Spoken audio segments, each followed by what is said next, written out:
The first time I saw Princess Alevra of the Starborn dynasty, she wasn't surrounded by light or ceremony. She was standing alone beside a flickering plasma torch, brow furrowed, inspecting a cracked section of the palace's living architecture. Her empire stretched across 7 star systems, yet there she was, arms folded, boots dusted with crystal ash, facing a maintenance problem with the intensity of a field engineer. I respected her immediately for that. But I never imagined she would ever speak to me again. I was Liam Rail, one of the few humans allowed inside the palace's inner levels. Not because of status or diplomacy, nothing like that. I was just a systems mechanic, repairing resonance-powered structures that no one else wanted to touch because they behaved as if they had moods. The living walls of the palace pulsed with bioluminescent veins that responded to emotion, intention, even thought. The Starborn didn't like dealing with unpredictable variables. Humans apparently were very good at them. That was my entire importance to the Empire. Or so I believed. The great hall that evening was filled with ambassadors, advisors, and nobles dressed in shimmering fabrics threaded with starlight. They were celebrating the alignment, a cosmic event when the 3 moons of Astraeon crossed paths above the palace. The Starborn saw it as a symbol of unity. The guests saw it as an excuse to drink spiced plasma wine and gossip. I stood at the edge of the hall, leaning against a column, pretending to admire the glowing sky ceilings while quietly running diagnostic scans on my wrist console. The palace had been glitching for days. Doors late to open, lights responding sluggishly, resonance channels humming too loudly. Something was wrong with its neural lattice. Alevra noticed too. She kept glancing toward the ceiling, toward the walls, toward anything that hummed. She didn't dance. She didn't mingle. She watched. And then she watched me. Her violet eyes flicked toward me 3 times in the span of 10 minutes. Not the soft, passing glance of polite recognition, but a direct, lingering look. A silent request. When the celebration reached its peak, she walked to the center of the hall, raised a hand, and the lights dimmed at once. The living ceiling responded immediately to her presence. "Thank you all for honoring the alignment," she announced. "But the palace requires recalibration. I request that the hall be cleared." Nobles murmured in confusion. Some complained. Some bowed. But eventually they drifted out in clusters, leaving me among the last still standing. I waited, assuming I should leave too. But she remained, and watched, and waited. When the last noble's footsteps faded, only the echoing hum of the palace remained. Alevra exhaled softly, a sound I wasn't meant to hear, and turned toward me. "Liam," she said quietly. "Stay." Froze. Her boots whispered against the crystal floor as she approached. The empty hall made her voice softer, more intimate, as though she were speaking to only herself. "I've been waiting until the noise died down," she said. "I need your help." "With the palace systems?" "Yes." "With something connected to them," she replied. She stopped only a few steps away, close enough for me to see the shimmering patterns embedded in her skin, marks that glowed faintly with each breath. She looked younger up close, less like a royal symbol and more like someone exhausted by a burden she didn't trust anyone else with.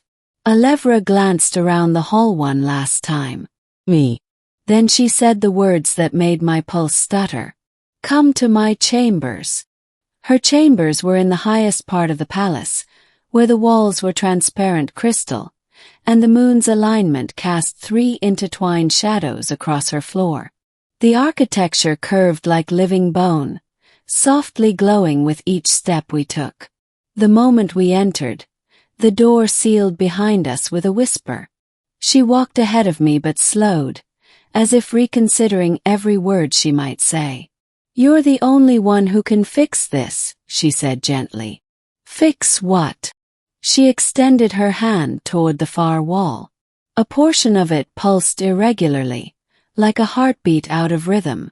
The palace responded to her emotions, but this pulse wasn't emotional. It was distressed. I tried to calm it, she whispered. But the resonance rejects me. And blinked. No starborn royal had ever said that. Not publicly, and certainly not privately. The palace is rejecting you. Yes. Not me, she said, eyes turning toward me. Something about me. She reached up and touched her chest, just above where the luminous patterns converged. The glowing lines flickered. I haven't told anyone, she confessed. They would think I'm unstable. I took a step closer, examining the erratic pulses in the wall. The palace was reacting to something within her, like a neural frequency mismatch. Have you been under stress? I asked, though I already knew the answer. When am I not? She said, trying to sound amused, but the exhaustion in her voice betrayed her. I moved closer to the wall and placed my palm against it. Instantly the palace's pulse steadied, then softened, synchronizing with my own energy. Alevra inhaled sharply. It calms for you, she whispered. Just like last time. Last time. She remembered that. The cracked archway near the training courtyard, when she watched me soothe the panic structure with only a touch and a thought. I swallowed. Your resonance is being pushed out, I said. Something is interfering. A foreign frequency. Foreign. Her voice tightened. Or mind-changing. I hesitated. Possibly both. She closed her eyes. I feared that. Princess. Don't use the title, she said softly. Not here. Her voice was warm, gentle, stripped of royal formality. With her eyes closed and the moonlight painting her skin, she looked nothing like the ruler I'd seen commanding entire star fleets. She looked like a person holding too much in silence. What do you want me to do? I asked. She opened her eyes again, violet and bright, yet vulnerable. Help me anchor myself, she said. The palace will follow your lead. Let it sync with you. And then with me. Sync with me. That meant linking our energy signatures.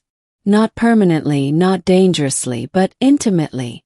The palace responded best to emotional resonance, not wires or tools. Are you sure? I asked. Yes, she whispered. Please. I raised my hand toward the glowing wall. She mirrored me. Our palms hovered inches apart, facing the same surface. Energy shimmered between the wall and our hands, like a web of silver threads. Focus on breathing, I said. Let your thoughts quiet. Thoughts quiet easily around you, she murmured. The energy thread pulsed. I swallowed hard. A gentle wave of warmth flowed up my arm, spreading through my chest, then outward toward her. The palace responded, matching the rhythm with soft pulses of light. Do you feel that? I asked. Her voice trembled. Yes. The resonance deepened.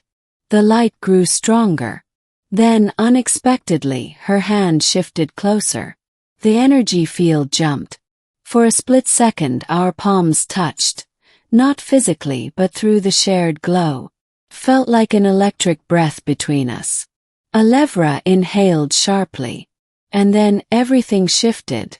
The palace lights surged, blooming through her chambers like radiant vines. The floor vibrated. The walls hummed. Alevra! I stepped back. But she didn't. She stood still, expression wide and stunned, as the palace wrapped her in soft light, then extended that same glow toward me. It's not rejecting me, she whispered. It's choosing you. Choosing me for what? Her throat tightened. Her voice softened to a barely audible whisper. Bonding. A neural emotional link. A palace bond. And a personal one. My breath caught. That can't be right, I said. Bonding rituals are forbidden without consent, she finished. Yours. And mine. Her eyes found mine. Slowly she stepped closer, the moons casting shifting colors across her face. I waited until the hall was empty, she said quietly, because I needed to know if the palace felt what I've been trying so hard not to admit. I felt my heartbeat climb. Alevra. My chambers shield us, she said, voice trembling but certain. No one can hear us. No one can judge us. And no one can interrupt what the palace has already sensed between us. She looked down at her glowing hands, then at me. You calm it. You calm me. And it wants us aligned. She reached out slowly, hesitantly. Do you? The palace hummed softly around us, echoing the question. Truthfully, I had felt drawn to her since the first moment she watched me repair that damaged wall. Not because she was royalty, not because of her beauty, but because she was always so alone despite the crowds around her. And because she looked at me as if I were more than a mechanic. I stepped closer, letting my hand touch hers fully this time. The palace brightened in approval. Yes, I said. Her breath shook. The resonance wrapped around us, linking our energies in a soft, luminous flow. Not overpowering, not consuming, just connecting. The tension in her shoulders melted. The trembling pulses in the palace steadied. Her chambers glowed with warm harmony, light weaving through crystal walls like a heartbeat restored. It worked, she whispered. We stabilized the palace. No, I said softly. Not we. She lifted her eyes. You. Her cheeks warmed. And you. Alevra took my hand and held it gently. What happens now? I asked quietly. The palace will inform the council tomorrow, she said, tone calm but eyes nervous. They will want explanations. They will ask questions. And they will demand to know what this bond means. And what does it mean? Yes. She squeezed my hand. It means you are no longer just a mechanic, she whispered. You are someone the palace and I trust. The glow around us pulsed once more, a final affirmation. Then her voice softened to a fragile truth. And that makes you someone I cannot lose. As the chambers settled into peaceful silence, I realized something. I hadn't been invited to her chambers to fix the palace. I had been invited because she had been waiting. For a moment, for a sign.